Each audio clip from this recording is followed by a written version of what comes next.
Philip Rosedale invented the virtual world's Second Life. In just 12 months, it's grown from 100,000 users to 2.5 million. We met in the real world, if you can call the 29th floor in Las Vegas that.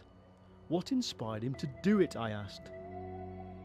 I was struck by the thought that the coolest thing you could possibly do with a computer would just be to start over again and simulate reality in such a way that you could go into that place and you could make things together with other people and just use that as the place where you took and exposed creative ideas.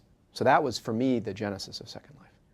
It doesn't frighten you that people become so immersed in this world, because you will know that there are users who spend a lot more than 4 hours a day in there. Second Life is a challenging intellectual environment. To be successful in Second Life, to contribute value, to make friends, to be respected by others, you are intellectually challenged to do that in a way that is as hard, or in some ways harder, than the real world. And so I don't think that you can call Second Life addictive in the sense that people worry about things that are, I think things that are addictive are things that make us less somehow when we do them too much. Second Life, on the other hand, has this unusual property that if it really is more challenging, and it has more possibility than real life in a lot of ways for a lot of people, then isn't spending time there, in some sense, arguably better than spending time here. In your lifetime, where do you think virtual reality will get to? We'll see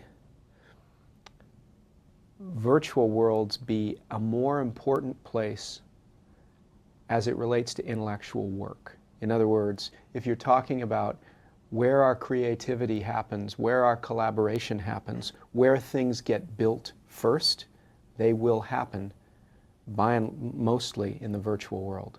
That's an amazing thought, but nothing that I see in the changes that are happening here suggests anything other than that.